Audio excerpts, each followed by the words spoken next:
Hey everyone, so today we're going to be ranking every subclass aspect in Destiny 2 for endgame PvE. Similar to the fragment tier list we did yesterday, we're going to be ranking these aspects against each other considering all subclasses. So we're not going to be ranking the Dawnblade aspects against each other. That wouldn't be very interesting. I think most people understand how that kind of comparison plays out. We're going to be comparing all of the aspects against each other, and my hope here is that by ranking them in their pre-final shape state, maybe they'll help you guys get some inspiration for prismatic builds by explaining what each of these aspects kind of plays into, how and why they make subclasses great. And I'm going to update this obviously later as time goes on. You guys know I like making baseline tier lists when it's like my first time tiering or comparing, analyzing something. And then when updates come out that change these subclasses and change these aspects like they inevitably will in the final shape, I will update them in smaller videos where I just go over the changes and everything else remains the same, so I don't need to talk about it. So in terms of how we're going to do this tier list, we're going to go over the aspects, the descriptions of those aspects of what they do at a technical level. We're going to talk about how these aspects are used in endgame PvE, and then ranking them based on a combination of how essential the aspect is to a subclass functioning. So for example, if I was on Solar Warlock and I was not using a certain aspect, would the subclass identity, would that subclass power fantasy, that subclass build potential be as strong? And then we're going to talk about how good is the effect of the aspect overall. So let's say, for example, Stasis Warlock. Stasis Warlock, maybe we're talking about a certain aspect that helps Stasis Warlock really excel. And maybe it's really good in terms of making Stasis Warlock shine, but maybe the effect itself, maybe Stasis itself is not very good. So both of those elements are going to be considered when we are ranking these aspects against each other and eventually tiering them. Alright everybody, you know how this goes. We're going to be going alphabetically from Arc Soul all the way down to Winter Shroud. Speaking of Arc Soul, we're going to start this tier list off by placing it in the B tier. Now, Arc Soul I think is a little bit underrated. Specifically, a lot of people are not aware that it gives you 40 to 120% extra class ability regen just for being near your allies. And on top of that, of course, when you place your Rift, you give that Arc Soul to all of your teammates. It gets an increased fire rate if you're amplified. So it's actually a pretty good passive layer of free DPS on top of anything that your allies are already doing, on top of being a great way to basically have 100% Rift uptime, especially when you account for the fact that Arc Soul's free class regen stacks with stuff like Vesper of Radius. So very nice stuff. We're going to move on to Banner of War. Now, Banner of War, I don't think this is going to surprise anyone, is rank 1 on this list. It is top tier. I mean, it's hard to name things that this thing can't do. I mean, it has damage, it has survivability, it has teammate buffing, right? It's easy to proc. It's basically up all the time. It has great uptime. So Banner of War, I mean, I think one misconception that people have, it has 4 tiers, right? If you get a lot of kills, you stack up these tiers higher and higher, and that only increases the rate of the healing pulses. It doesn't increase the damage that you do. So Banner of War, 40% melee damage increase to your teammates, 25% glaive melee damage increase, 10% damage to swords for your teammates. That's also a passive benefit that a lot of people don't know about. So Banner of War, I mean, what can it do? It's obviously extremely strong. Next season, we might move it down the list as its melee interactions have changed, the scalars have changed. Obviously, grapple melee has been nerfed as well. But for now, this thing is basically everything but the kitchen sink. Absolutely insane. Not much more to say about it. Let's move on to our next aspect, and that's going to be, of course, Bastion. Bastion's going to be near the bottom of D tier, and the main reason for this is because we are ranking these aspects in isolation. And if you look at Bastion on its own, without its synergy with the rest of the Void Titan sandbox, it's not very good. It's basically like a budget healing rift. You place it down, you get some Void Overshield, and it gradually gives you 10 HP of Void Overshield over time. And that's not very good, right? Most people just use Bastion on Void Titan as a panic button and also to supplement the Void Overshield requirement of offensive Bulwark. Now, in a sandbox where you could technically get Void Overshield from Repulsor Brace, the other 2 Void Titan aspects look much stronger on their face. I mean, offensive Bulwark has insane ability regen, and then of course Controlled Demolition is one of the best ad clear aspects in the game for spreading volatile. So compared to those 2, Bastion really does seem like just a filler option that exists to provide Void Overshield to buff offensive Bulwark. So I've decided to place it in the D tier, and obviously a lot of people use it in PvP, but this is in fact a PvE list, as I'm sure you know. Next up, we're going to talk about Bleak Watcher. Now, Bleak Watcher, I'm going to place it at the top of B tier, and that's because Bleak Watcher is pretty decent, right? Obviously, a lot of people used it to lock down lanes when it first came out, but my main problem with it is that it's kind of slow to CC a group of enemies without the help of something like Iceflare Bolts. A lot of these suspend options that we have these days, I would argue, are stronger, more instant, more potent versions of CC, and Bleak Watcher obviously isn't a very strong offensive option when it comes to something like Ad Clear. So Bleak Watcher, it's pretty decent. I would say say it's a useful secondary. It certainly supplements the Stasis Warlock kit, but would I call it something that's meta defining or strong? Certainly not, which is why I placed it at the top of B tier. Next up, we have Chaos Accelerant. Now, Chaos Accelerant is just going to go right above Bastion in the D tier, and I might be surprised by this because a lot of people use Chaos Accelerant. It's obviously very good with Controverse Hold, but if you think about it, that's really all it's good for. So Chaos Accelerant buffs Void Grenades on Warlock by allowing you to overcharge them. Axions get more Seekers, Magnetic Grenades create that volatile handheld Supernova Blast, Scatter Grenades now track enemies, and Vortex Grenades get a little bit of duration and 70% more radius. Now, that last one is really the only one that matters. Axions are really bad in PvE, the handheld Supernova effect is not great, and then obviously scatter tracking enemies. If you're going to build Scatter Grenades on Warlock, you have nothing Manacles, and then that gives you the Chaos Accelerant effect for free. So really, it's only relevant for Vortex Grenades, and specifically I would say for Controverse Vortex Grenades. And so that radius increase is really nice, but it's so niche that I can't really put it in something like C or B or A or even S tier. A lot of Void Warlock builds that I was making recently don't even make use of Chaos Accelerant and use the other two aspects instead. So I would say this is more of a filler option that serves a purpose and makes your Vortex Grenades very big, but that's only specifically if you're building hugely into those Vortex Grenades. Speaking of Void Warlock and Void Grenades, we have Child of the Old Gods. Now, Child of the Old Gods, I placed it at the bottom of B tier, and the reason for this is because it is basically a useful secondary. It's not meta-defining, insanely strong, doesn't really change the way you play, even if you're on an exotic like Briarbinds. It's just a little Void Buddy that helps you out, gives you a bit of ability regen. It also leeches class ability energy when you get kills in its weakening field, so it's a kind of naturally easy to keep up sustained loop. However, is its effect extremely strong? Not really. Is it absolutely insane for ad clear? Not really. But it's certainly an easy way to proc stuff like Echo of Harvest, so I went ahead and put it at the bottom of B tier. Next up, a kind of surprising pick, we have Consecration at the top of A tier.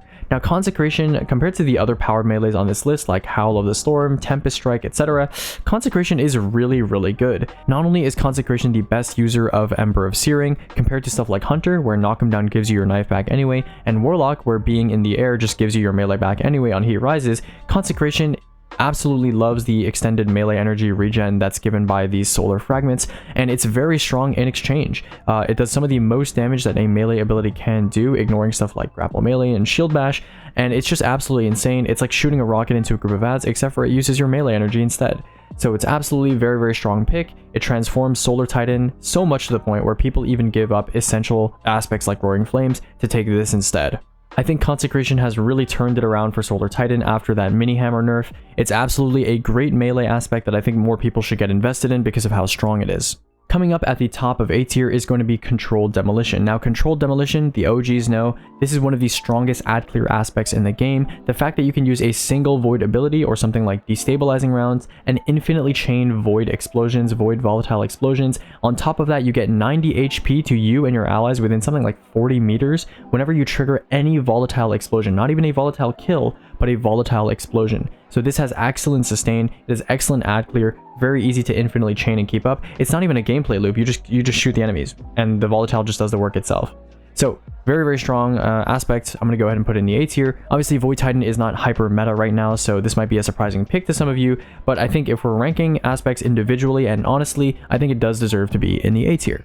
In stark contrast, at the bottom of the list, coming up next, we have Cryoclasm. Now, Cryoclasm, I'm sure you guys are familiar with the fact that this is most likely a PvP aspect, and even then, you know, it's just kind of used for movement. This doesn't really have any purpose in PvE, especially in its current state, where you have to kind of wind it up after sprinting for a long time. So yeah, I don't think Cryoclasm really does anything in endgame PvE. So we're going to move on to the next option, which is of course another Stasis Titan aspect, and that's Diamond Lance. Diamond Lance is going to be our first E tier entry, and yes, it is a technically positive effect, but I've always viewed Diamond Lance to be kind of like a gimmick, because you have to create a relic, you have to go over to it, you have to pick it up, and you have to throw it, and what's the reward that you get for doing all of this? Well, I mean, you freeze the enemies. I mean, in future seasons, I believe it'll shatter directly on impact, and on top of that, there are some things you can do to circumvent the fact that the lance appears on kill. For example, you can use Cadmus Ridge Lance Cap, but you can jump through all these hoops, and at the end of the day, is it better than the aspects above it? I wouldn't say so. So in the E tier it goes, and we're going to move on to Drengr's Lash. Now, Drengr's Lash, I'm going to go ahead and put it at the top-ish of D tier. We're going to place it above Chaos Accelerant. Now, Drengr's Lash is pretty decent, right? It's certainly not a bad aspect, and it's very easy to chain it with fragments like Thread of Mind, which give you class energy back for killing suspended enemies. However, Titan Barricade cooldown is not insanely short or anything, and while you can use this aspect with something like Abeyant Leap to enhance its suspend effect, I think the other two classes do suspend a little bit better, and for a variety of reasons. Next up, right underneath Arc Soul in the B tier, we're going to place Electrostatic Mind. Now, Electrostatic Mind, what it does is it basically just makes all of your arc abilities and arc debuffed enemies generate Ionic Traces. And Ionic Traces are pretty decent. They give you ability energy, and because of this aspect's effect, they also give you Amplified, which is not that useful, but that's basically all this aspect does. It's like the definition of a B tier aspect. It's a useful secondary. It just applies a passive positive effect to your gameplay, making it so that you get ability energy back. However, are arc abilities that good enough to be worth spamming and worth writing home about? Not really, and so that's why I've decided to place it in the B tier. It's just a passive benefit, just like Arc Soul. It's not anything crazily offensive or meta defining. Next up, we have another B tier aspect, and that's going to be Ensnaring Slam, which is going to be placed right above Child of the Old Gods. Now, Ensnaring Slam, it's not bad. Hunter dodge cooldown, especially if you use Marksman's dodge, reload dodge, is a lot faster than the Titan Barricade cooldown, and on top of that, doesn't really require an exotic, doesn't get enhanced by an exotic, so you don't need to use something like Abeyant Leap on Hunter to achieve the maximum results with Ensnaring Slam, and that's why I've decided to place it in the B tier. Next up, we have our third A tier pick. At the bottom of A tier, we're going to place Feed the Void. Now, Devour kind of has two tiers. You have the normal tier that you get from Echo of Starvation if you're on Void Titan or Void Hunter. It doesn't heal you completely, and it also gives you some grenade energy, but not a lot.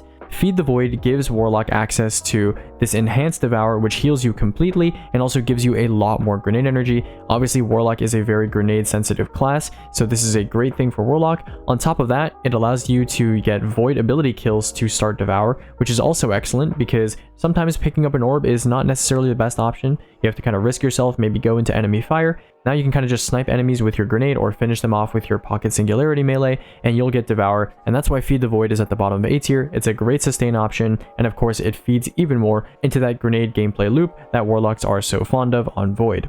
Moving to the bottom of the list, we have Flechette Storm. Now, Flechette Storm is that melee where you can slide, and it'll do like an uppercut, and it'll start flinging these unraveling missiles at enemies.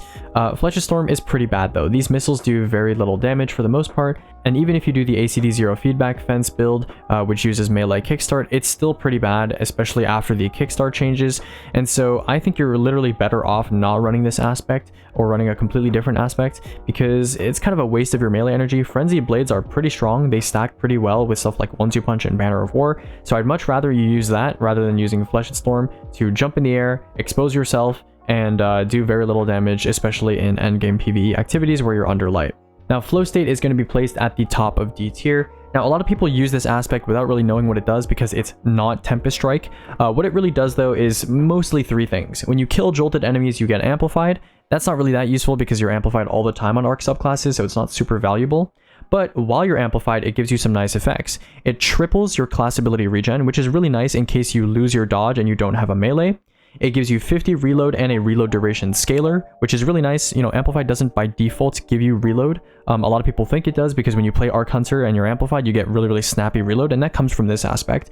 And on top of that, you get 66% damage resist if you dodge while you're Amplified. And this can be really helpful in clutch situations where maybe like a champ is stomping you and it comes unstunned. This is a great way to survive, just simply dodging it while you're Amplified, which you're basically always Amplified, and it's a pretty nice clutch aspect. Now, in terms of what it does in offensive utility, it's kind of just a helpful aspect, but I wouldn't consider it to be very strong. Lethal Current, which we'll talk about later, is the much stronger half of the Arc aspect duo that most people use on Arc Hunter, which is why I placed it in the filler tier. I mean, the DR on dodge is cool, the class regen is pretty decent, but would you run Arc Hunter even without this? Yeah, you would. Next up on our list, in the middle of E tier, is going to be Frostpulse. Now, the big problem I have with Frostpulse is that what defines a good aspect is that it affects your gameplay, affects your build, affects the meta with really high uptime, right? Think about Banner of War. You're always getting healed, you're always getting that melee damage boost, and it fundamentally changes how you play the game. It fundamentally changes what the best builds in endgame PvE are. On the other hand, something like Frostpulse is only active not only just when your Rift is up, but specifically when you cast your Rift. It creates that freezing shockwave, and then after that, nothing until you get another Rift. right? So pretty lame. Now you can pair it with stuff like Ballador's Wrathweavers to get some more synergy, get that Stasis Shard Overshield, and in the future it'll be max stacks of Frost Armor, so that can help, but you're kind of forced into a box, and you're kind of forced to play Frostpulse just so you can get that effect. So the actual aspect itself, the effect is quite weak, and that's why we've decided to place it in the E tier. Next up, we have Glacial Harvest. Now, there's 3 harvest aspects, Glacial, Grim, and Tectonic, not to spoil anything, and this one's going to go in the bottom of D tier. And the reason for that is because most people agree Glacial Harvest is the worst out of the 3 shard generating aspects. The reason for this is because the class that it's attached to, Warlock, doesn't really make good use of additional melee energy, not the best user of Rhyme either, and the condition is that you freeze a target and it makes shards around the target. Whereas Grim Harvest is simply defeating slowed or frozen targets, and then of course Tectonic is just breaking crystals or shattering enemies in the future. So obviously a lot easier, and the other 2 classes are much better users of Harvest and shards in general, and that's why Glacial Harvest is at the bottom of D tier. Speaking of Harvest, we have Grim Harvest next. Grim Harvest is going to be making an appearance at the bottom of C tier as our first C tier pick. Grim Harvest is decent on Hunter. It gives you 3 fragment slots, one of the only aspects to do so. And of course, you know, it does give you shards. If you are building into Rhyme on Hunter, this is absolutely necessary. Even if you aren't building into a Rhyme, a lot of people will take this just so you have more fragment slots. But the actual effect, not that strong. It's pretty decent, right? You slow targets pretty often on Hunter, you get the shards back, but the actual melee energy that you get back from these shards, not super useful, I would say, on Hunter, because the Withering Blades are, you know, not that strong of a melee. So yeah, we're just going to put it in the C tier and call it at that. Next up, we have Gunpowder Gamble. Gunpowder Gamble is going to make another appearance in the C tier. It's going to be in the middle of C tier. Now, Gunpowder Gamble, it's decent, right? It's a free ignition, and it stacks with things that buff ignitions, for example, Ember of Eruption. But the main problem that I have with Gunpowder is that the explosion damage, it's not very high, right? And it's relatively weak, I would say.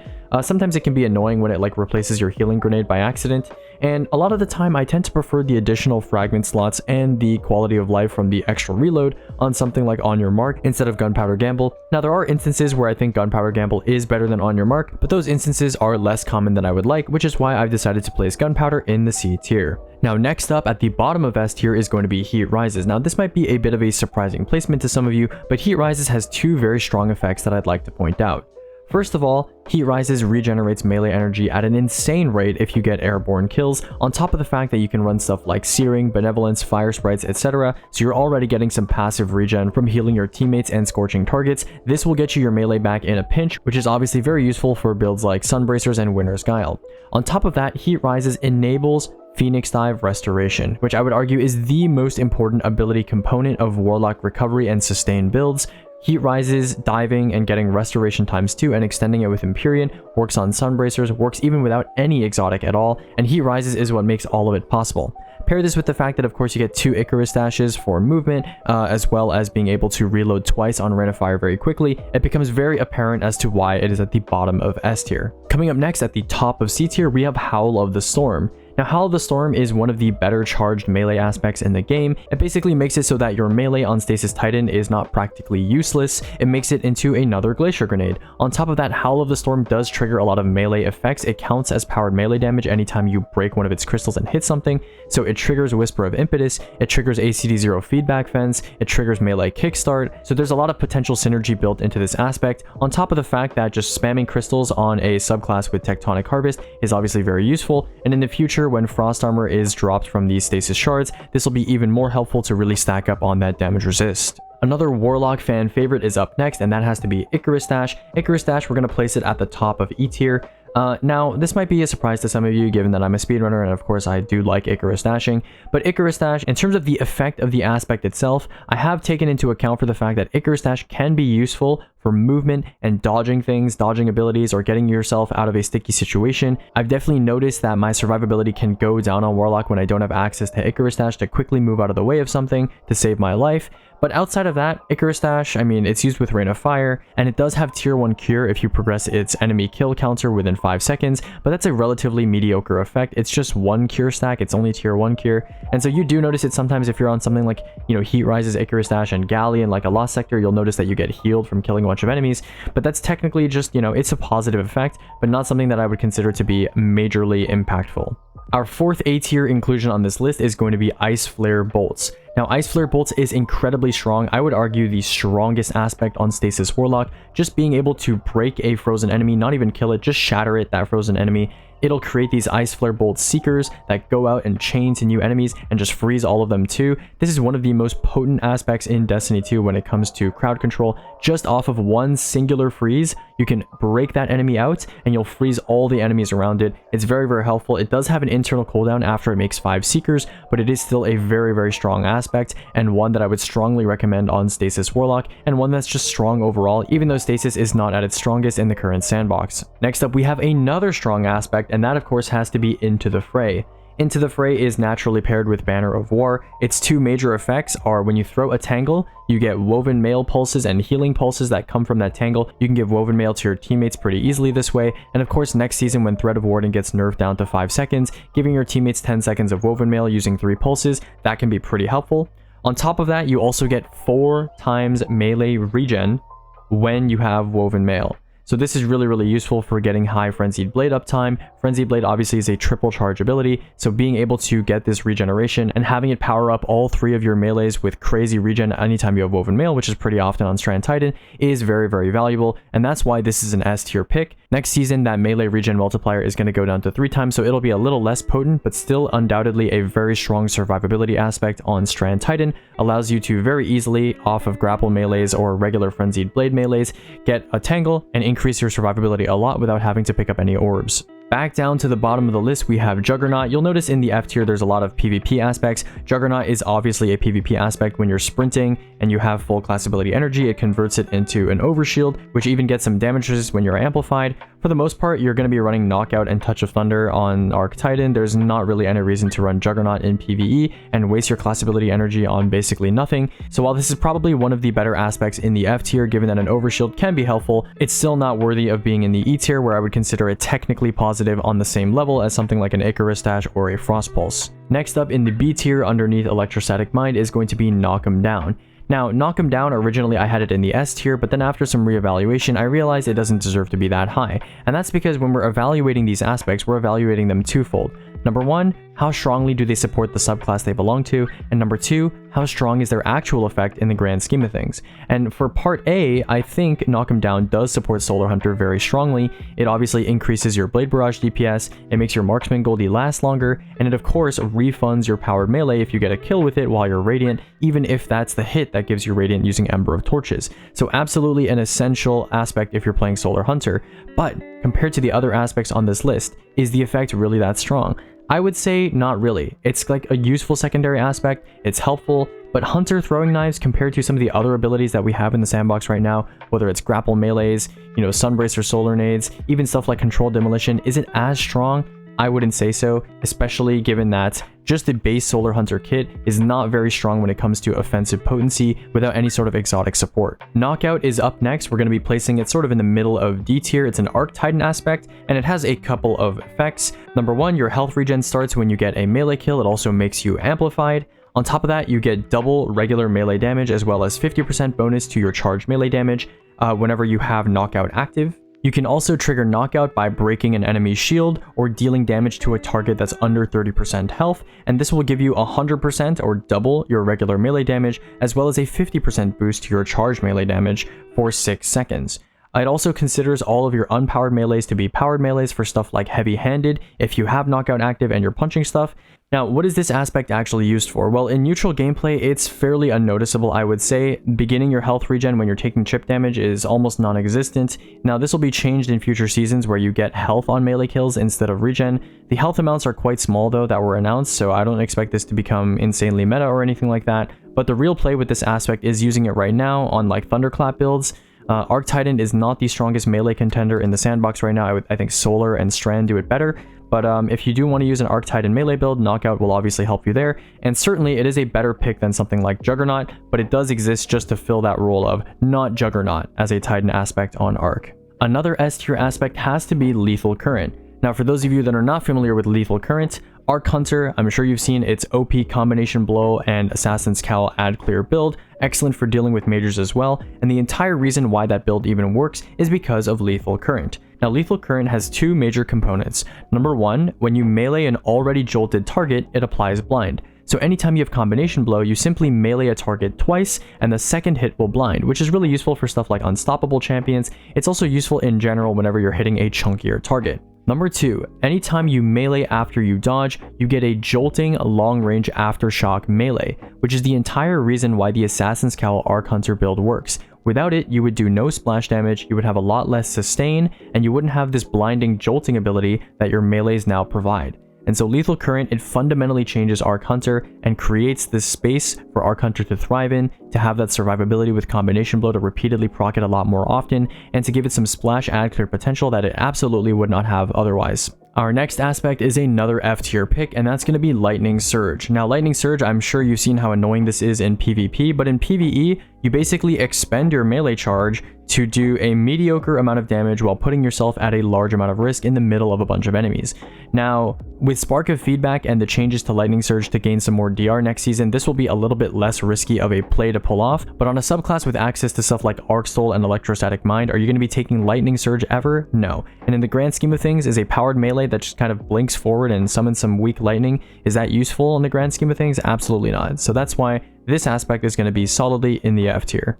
Mindspun Invocation is up next. We're going to put this toward the bottom of the C tier. Now, Mindspun Invocation is okay. It empowers your strand grenades in a variety of ways. Your grapple melee now summons 3 threadlings. Your shackle grenade can be consumed to provide Weaver's Trance, the suspending detonation mode with weapon kills. And then if you consume your threadling grenade, it also generates 5 purged threadlings instead of the 3 that you would get by normally just throwing a threadling grenade. So it's not bad. I would say the grenade that people use the most on this is probably the Shackle Grenade to get Weaver's Trance. Stuff like Osteostriga, Necrotic Grip build, they absolutely rely on this aspect. But I would say on the grand scheme of things, is this thing as good as something like an Arc Soul, a Bleak Watcher, a Child of the Old Gods, a Controlled Demolition? Absolutely not. It's certainly helpful. It makes you threadlings. It enables the Weaver's Trance playstyle. But, you know, is that effect something that's so strong that it's going to be taking over the top tiers on this list? Certainly not, so that's why I've decided to put it in the C tier. Speaking of C tier, right above Mindspun, we're going to go ahead and put Offensive Bulwark.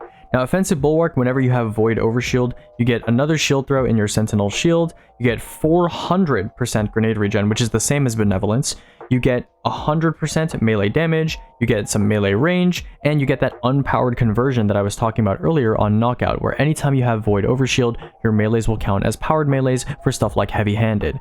Now, this aspect is kind of interesting because gameplay-wise, without Void Overshield, obviously it basically doesn't do anything, so you need something like Bastion or maybe something like Repulsor Brace to get Void Overshield, but the effect itself is quite strong. On Void Titan, it's not super hard to basically always have Void Overshield as long as you're playing behind cover. Now, the 400% grenade regen you get from Offensive Bulwark is obviously very strong. It's up there with Ember of Benevolence, but of course it's an aspect and not a fragment, and I would say keeping Void Overshield uptime can be a little bit more difficult than meeting the requirements for Benevolence depending on what class and what build you have, and that's why this is going in the C tier and not in one of the top tiers. On Your Mark is up next, and it's going to be in the top of D tier as a filler option. Now, I did say earlier that I usually tend to pick On Your Mark over Gunpowder Gamble, so why is it in a lower tier? Well, of course, we are analyzing these aspects on their own merits, and On Your Mark, its effect, honestly, just gives you reload, right? It gives you reload and handling, makes your guns feel good. It's really easy to have 100% uptime on its effect, and the fact that you get maximum stacks just from dodging and the fact that you can transfer this effect to your teammates can be kind of helpful, but is it absolutely essential? Is it gameplay changing? Is it playstyle defining? Not really. It's just a filler option when you don't really need something like Gunpowder Gamble in your kit to provide that additional splash add clear. It's kind of just like, oh, well, this is the third aspect that gives me, you know, 3 fragment slots. I think On Your Mark is really a good example of exactly what I mean by when I say a filler aspect, because it's literally there because there's nothing better. If Solar Hunter had even a remotely decent 4th aspect, you know people would be picking that over On Your Mark. On Your Mark is really just picked because it feels good, it gives you a lot of reload, it plays well with weapon-focused gameplay. Roaring Flames is going to be our next C tier pick. Now, this might surprise some of you. Obviously, Roaring Flames Hammer Titan was a very strong force to be reckoned with in previous years of Destiny, but these days, you know, I've checked up on the Roaring Flames damage boost. It's only 73% ability damage boost at 3 stacks, which is fairly decent, but with the uptime issues that Solar Titan tends to have these days, even if you're running something like Consecration, which I would contend is Solar Titan's strongest build by far right now, most people run Soul Invictus for healing and survivability with those sunspots rather than even taking the damage boost from Roaring Flames. So honestly, it's not that strong in my opinion. Roaring Flames is decent, but its time has kind of come and gone. Most people don't build into spamming fusion grenades on Solar Titan as much anymore. It's much more of a melee focused class, and even on melees, you know, people tend to skip out on Roaring Flames if they're using Consecration, at least if they're going for survivability in endgame content. Shatterdive is up next. We're going to put it at the top of F tier. Now Shatterdive obviously supports shatter skating, but movement is only one small part of endgame PvE, so I didn't give it too many points for that. I actually, when I was ranking Shatterdive at the top of F tier, I was thinking more so of its ability to break a lot of crystals very quickly. If you're not running something like Rending or Cerberus or anything like that that can break all of your crystals very quickly, Shatterdive can be certainly a useful way to break a bunch of Glacier Grenades, for example, quickly, or a bunch of Salvation's Grip crystals really quickly. So Shatterdive can be more useful than something like a Juggernaut or a Lightning Surge in that way, but besides that, it's definitely questionable to run it in endgame PvE unless you are skating, and so I've decided to place it at the top of F tier. Our fifth S tier placement is going to belong to Soul Invictus. Now Soul Invictus is the Sunspot aspect. Any solar ability kill, Scorched Kill, or Hammer of Soul impact is going to create a Sunspot on the ground for 12 seconds. When you go inside the Sunspot, you get Restoration, and you also get double your grenade and melee regen rate. This is probably the best example of a core neutral aspect that really supports all of Solar Titan gameplay. Much like Banner of War, it provides you with healing, it provides you with some level of ability regen, and it of course helps you with splash ad clear in the same way that Banner of War and Lethal Current provide grapple meleeing and jolting to the melees. Anytime you get solar ability kills and leave sunspots behind, they essentially act like mini solar grenades that can help assist with increasing the efficiency of your ad clear. Our next B tier pick is going to be placed right underneath Bleak Watcher, and that's going to be Stylish Executioner.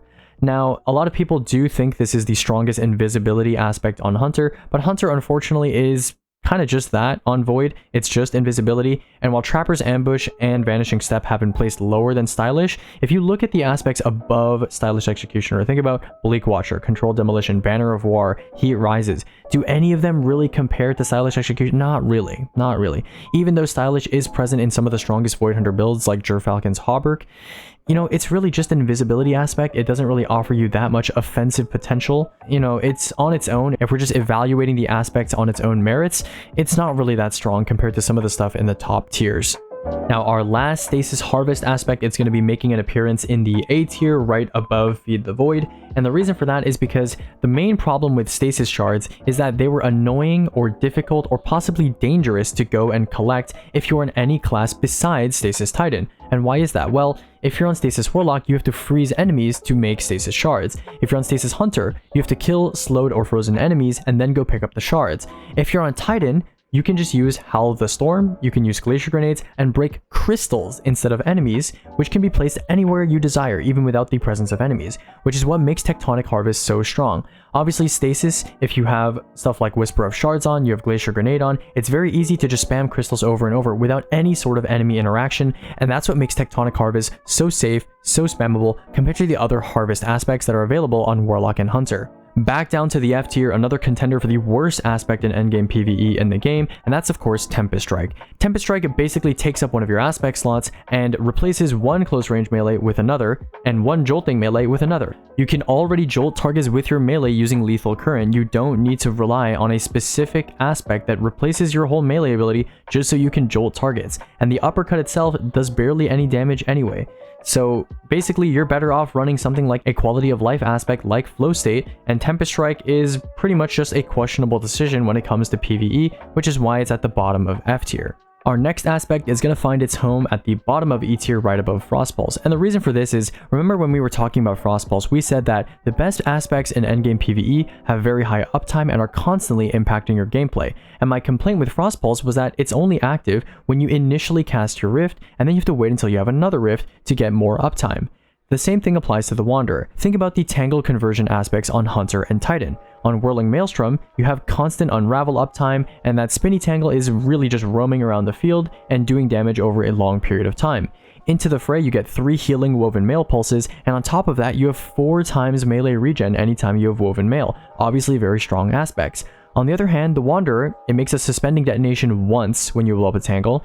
Now, Tangles being unaffected by gravity can be kind of helpful in like speedruns where you need to grapple to a Tangle for certain encounters, but for the most part, generally pretty useless in endgame PvE, and the passive effect compared to the 4 times melee regen you get from Into the Fray, your Threadling kill spawning Tangles, yeah, not that useful, so I think it deserves to be at the bottom of E tier. Speaking of bottom of E tier, we have Threaded Specter up next. Now this aspect seems kind of like a PvP focused gimmick, where it leaves behind these annoying clones that spawn these threadlings that chase your PvP targets, but in PvE, just 2 threadlings from your Threaded Specter is not much, those barely do any damage, and the clone doesn't really do much that other subclasses can't already do better. Whether we're talking Assassin's Cowl invisibility on really any subclass like Solar or Arc, or just plain old Void invisibility, de-aggroing yourself is a lot easier on other subclasses and doesn't even take your dodge a lot of the time. On top of this, your class ability regen is also halved for 6 seconds after you use this dodge as a result of PvP nerfs, so it really is punishing to use this aspect even though it's technically a positive effect.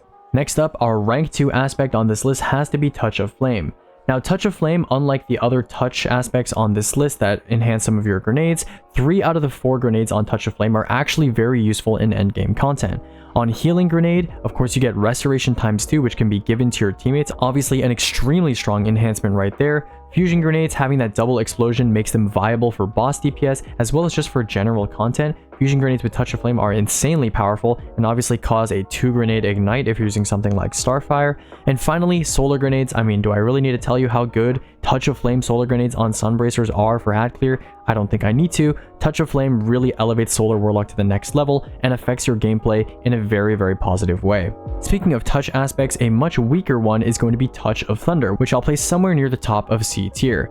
Now, Touch of Thunder, it enhances a bunch of your arc grenades, your flashbang blinds even after its first bounce, your lightning grenade has 2 charges and jolts on every tick, and your pulse grenades make ionic traces every 1 second, while your storm grenades roam after their detonation.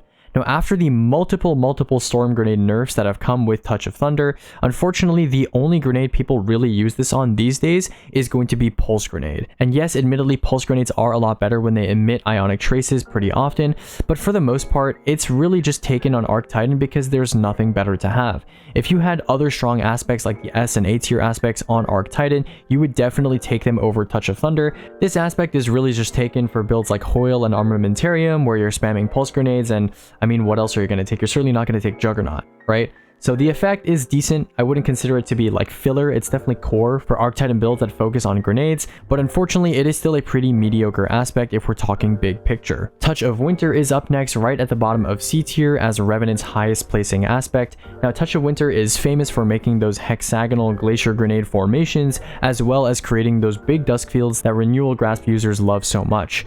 Now, Touch of Winter, I mostly put it here because while its effect doesn't really transform stasis grenades into some incredibly aggressive and powerful options like a lot of the S and A tier picks do, it is still transformative for some stasis hunter builds, and the effect is something I would consider to be decent. Having all of those large crystals when you make glacier grenades, or that really large crystal when you use Renewal Grasp on Duskfield, is pretty helpful. And I do know that they are buffing Cold Snaps next season, so maybe they'll be decent on Stasis Hunter as well. But Touch of Winter is really placed here because, again, what else are you going to take? Look at the other 2 aspects that are not Grim Harvest. Shatterdive? Cryoclasm? I don't think so. Coming up next, we have Trapper's Ambush, which I've placed between Knock 'em Down and Ensnaring Slam. Now, Trapper's Ambush I would consider to be a little bit more viable than Vanishing Step because you can make your allies invisible, which allows it to work with stuff like Omnioculus, on top of creating that weakening cloud whenever you do a quick fall. Speaking of Void Hunter invisibility, our next aspect is going to be Vanishing Step, which I'll place right at the top of C tier, pretty close to Trapper's Ambush. Obviously, dodging has a lot better uptime than your melee unless you're running something like Gambler's Dodge, but a lot of solo players like running this aspect with Marksman's Dodge to really keep up their Void invisibility uptime very high, and so I would say that more people would find Vanishing Step to be a stronger independent solo type of gameplay aspect, whereas Trapper's Ambush plays better in 2 teams. Weaver's Call is up next, and I'm going to place it right below Diamond Lance in the E tier. Weaver's Call is really a filler aspect, but it's not even as strong as some of the aspects in the filler tier, so I really had to put it in the E tier. All Weaver's Call does is it makes 3 threadlings and deploys your perch threadlings when you cast your rift, which is honestly pretty mediocre. 3 threadlings is not a lot when it comes to endgame PvE damage mileage. On top of that, Weaver's Call also generates more perch threadlings as you progress a kill counter using strand kills, but even that is not enough to save it. I mean, obviously you would probably use this on something like a threadling spam build, but in my opinion, threadlings are some of the weakest subclass objects in the game. Like I mentioned earlier, they really just don't do enough damage to contend well in endgame PvE, especially if you're under light, and Weaver's Call doesn't really make their case any better for them. Down at the bottom of E tier next to Threaded Specter is going to be Weavewalk. Now, Weavewalk is the only aspect in the game that only gives you one fragment slot for whatever reason. I'm not sure why, but that makes this pretty terrible. On top of that, Weavewalk basically makes it so that you have 90% DR when you enter this mode, when you pop your air move midair, but you can't do anything. You can't pick up orbs, you can't revive allies, you can't shoot your weapons, you can't use any abilities. It's basically just a raw damage resist ghost ability. So it's kind of like Void Invisibility on Hunter, where you can escape and go unscathed because enemies can no longer essentially kill you. But for the most part, Weavewalk tends to not really find any use in endgame PvE. There might be one or two situations where you might want to tank a boss using something like Weavewalk to get it away from your teammates, but the fact that you can't interact with anything, for example, you can't tractor cannon a boss while you're in Weavewalk, makes this a lot less viable than you might think, even given the 90% DR that it provides in PvE. Down to our last three aspects. Next up, we're going to talk about Whirling Maelstrom. Now, Whirling Maelstrom, I was a bit of a Whirling Maelstrom hater when it first came out, but I've kind of seen the light. I've played with it a fair amount, and if you do build into it correctly, it is pretty decent. I was kind of surprised by how decent the damage was when it comes to the spinning vortexes and their ad clear capability, even when I was doing Legend Onslaught, which is equivalent to like -25, -30 content on the higher waves. The Whirling Maelstrom was actually putting in a fair amount of work when it comes to tick damage. Now, are these the best thing on the block? Absolutely not. Certainly not S tier, but I think they're fairly easy to use, have fairly good uptime if you know what you're doing, and their effect is pretty decent as well, which is why I've placed them in the A tier. Widow Silk is our second last aspect. It's going to be going right underneath Roaring Flames in the C tier. Widow Silk basically gives you Armamentarium, so it gives you 2 grenade charges, and it also makes it so that every time you grapple, you create a little sticky grapple point in the air, much like a Navigator grapple point or a grapple tangle, as Bungie calls them. So these grapple points, I mean, Strand Hunter has arguably the weakest grapple melee out of the 3 classes because Titan has access to Banner of War, which makes its grapple melees a lot stronger along with melee exotics. Warlock obviously has access to Winter's Guile and Verity's Brow, both of which work with grapple melee, on top of having access to Mindspun Invocation, which allows you to create 3 threadlings every time you grapple melee. On the other hand, Strand Hunter, yeah, not great. Grapple melee is pretty weak. I mean, some people have used Strand Hunter with grapple melee builds in the past, but that's mostly because 1-2 punch stacks with grapple melee very well, and not because Strand Hunter is particularly strong with grapple melees or anything like that. To the contrary, it is the weakest of the 3, like we mentioned. And so Widow Silk being able to create those grapple points, it is definitely kind of fun, and I guess you could have high uptime on Thread of Ascent, but in a sandbox where you have easy access to Thread of Generation and you're getting your grapples back anyway, more people use this for getting 2 suspend grenades rather than having a grapple point up all the time. And finally, last but almost least, is Winter Shroud. We're going to put Winter Shroud at the bottom of E tier. It's technically positive. You can pair it with stuff like Bombardiers or one of your Stasis Shurikens to get an instant freeze on a target. But realistically speaking, Winter Shroud is not very good. I mean, it slows targets near you when you dodge. Now, I think in the future, when Winter Shroud gets buffed with those slow and dodge changes, which give you a lot more uptime and ability regen, Winter Shroud will become a lot more powerful. But for now, Winter Shroud is not a very good aspect. Maybe more of a PvP aspect than anything. You can slow targets that are around corners near you. But in PvE, there are a lot better aspects. Specifically, we're talking Touch of Winter and, of course, Grim Harvest. Okay, and that about wraps up my tier list. Again, if you guys are interested in seeing this in spreadsheet form and just seeing the ranks from top to bottom along with a short description of what every single aspect does, that'll be linked down in the description. Once again, this will be updated once the final shape comes out. A lot of these aspects are going to shift up and down depending on their interactions with Prismatic, so I'm very excited to talk to you guys about that. Tomorrow's video is going to be a sort of shopping list for getting ready for final shape of every weapon that I think is relevant in endgame PvE, so get hyped for that, and yeah, I'll see you tomorrow, and thanks for watching.